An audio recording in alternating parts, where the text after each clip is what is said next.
À tous de DDO, attention pour le décompte final. 10, 9, 8, 7, 6, 5, 4, 3, 2, unité, top.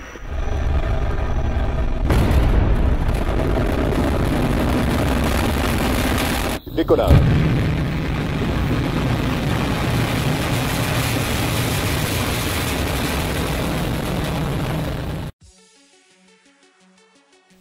Ordinateur central, rien à signaler. Comme convenu, reprise des vidéos dans 3, 2, 1. Allumage de l'ordinateur. The Human Records en recherche.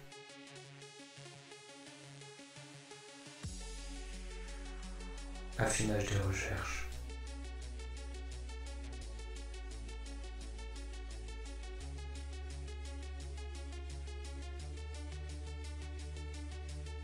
Trouver. Test empreinte digitale. Concluant. Chargement. Scan de l'algorithme. Ouverture de YouTube. Recherche de tags putaclic. Affinage.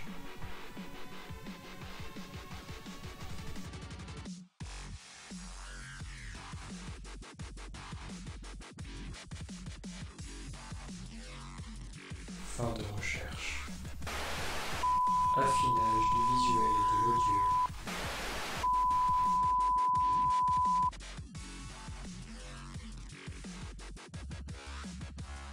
Fucker right in the pussy!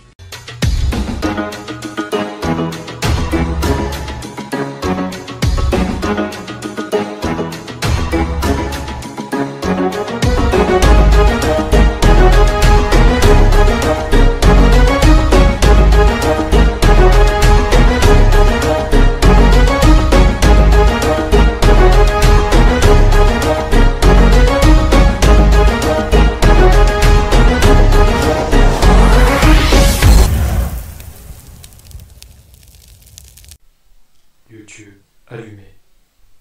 Fin de transmission. Wesh la street, bien ou quoi? On revient aujourd'hui après une très longue pause pour vous parler du Tamate Bako.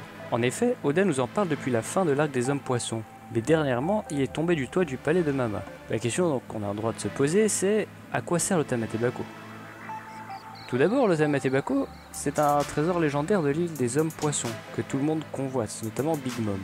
Et une autre question se pose, pourquoi Big Mom ne l'a-t-elle jamais volé?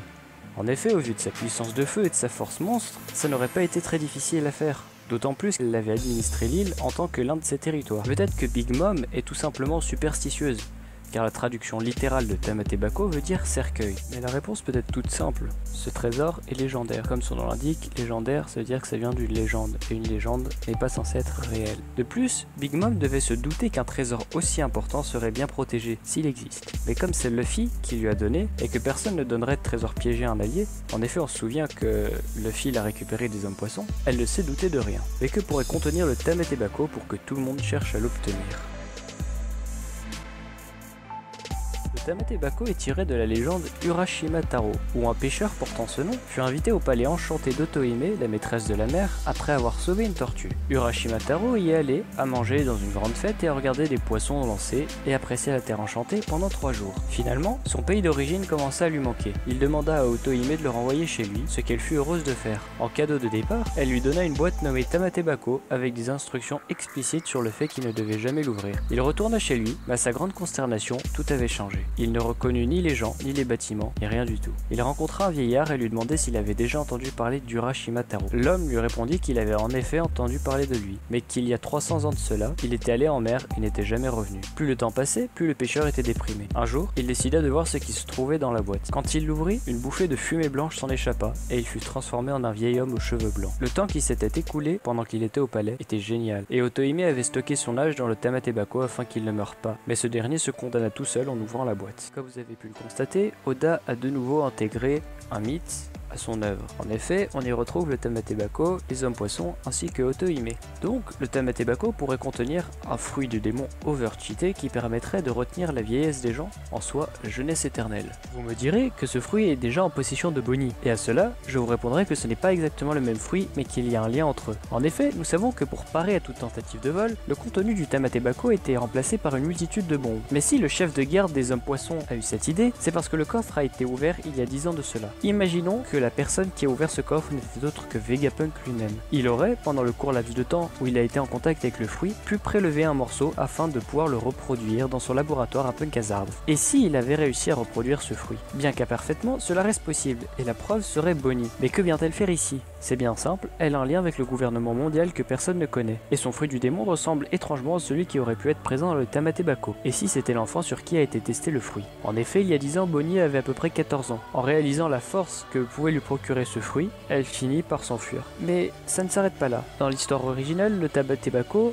a fait vieillir de 300 ans le pêcheur. On dit que le docteur Vegapunk a une intelligence telle qu'il faudra 500 ans à l'humanité pour arriver à son niveau. Et s'il y avait un deuxième fruit dans ce coffre, qui n'était autre que le fruit de la connaissance, et que Vegapunk l'ait mangé. Cela expliquerait donc son intelligence monstre et ses 500 ans d'avance sur l'humanité. De plus, on pourrait vérifier ça à son apparence. En effet, il n'a pas fait d'apparition, mais un marine de la base du G5 a déclaré que c'était un vieux schnock. Si l'on recolle ça à l'histoire du pêcheur, le pêcheur finit par apparaître comme un vieillard avec de longs cheveux blancs et de longues barbes. Mais rien n'indique qu'il meurt. Pour moi, Vegapunk a vieilli de la même manière, et a ainsi gagné 500 ans d'intelligence.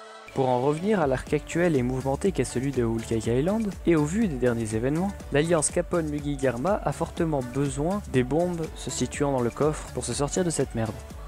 Le problème, c'est que l'autre con l'a fait tomber on ne sait où. Car improbable, il est possible que ce dernier soit tombé dans l'eau, et dans ce cas c'est l'équipage d'Aladin qui va le ramener. Et ça m'étonnerait puisqu'il s'agit du trésor des hommes poissons, donc dans le cas où il est encore sur Whole Cake, qui le ramènerait? Parce qu'on ne va pas se mentir, Oda n'aurait pas mis autant d'intrigues pour une boîte qui ne sert à rien, ce serait contre-productif. Pour moi, il y a deux solutions. Soit ce sont les anciens maris de Big Mom qui le ramènent pour de nouveau être dans ses bonnes grâces, soit c'est l'occasion de voir le retour d'un ancien personnage, Laura ou Lola selon les versions. En effet, ce qu'il faut pour que l'Alliance se sauve en ce moment, c'est une diversion. Et quoi de mieux que le retour de Laura? En effet, si l'on reprend les faits, sa mère la cherche depuis un certain temps, mais sans succès. Cela veut donc dire que Laura a les moyens de se dissimuler de Big Mom, et il ne serait pas impossible qu'après tout ce temps et toute cette maturité acquise, elle revienne affronter sa mère, même si c'est pour perdre. C'est symbolique, comme un enfant vient se faire gronder après avoir fait une bêtise. Mais pour se faire pardonner, et en guise de cadeau, Laura pourrait, en plus de lui offrir de la bouffe, lui rendre le Tamate Bako, ce qui rendrait le sourire à Big Mom. Étant de nature très curieuse et ne pouvant attendre plus longtemps pour savoir ce qu'il y a dedans, ou pour le vérifier, elle se précipite pour ouvrir le coffre. Et là, c'est le drame. Une énorme explosion a lieu, laissant abasourdi tout le monde et permettant par la même occasion aux Mugiwara et à leurs alliés de s'enfuir. Voilà. Je sais pas trop comment finir cette vidéo, mais j'espère qu'elle vous aura plu. On est très peu actifs parce que 1. On n'a pas de théorie, ou bien pas de théorie qui tienne la route, et que 2. On tâche sur d'autres projets, mais c'est long, et puis dans l'équipe il y a des flemmards, donc bon. On espère revenir dans pas trop longtemps. Il est possible que de nouveaux formats apparaissent, mais on va pas vous spoiler. Sur ce, ciao les potos.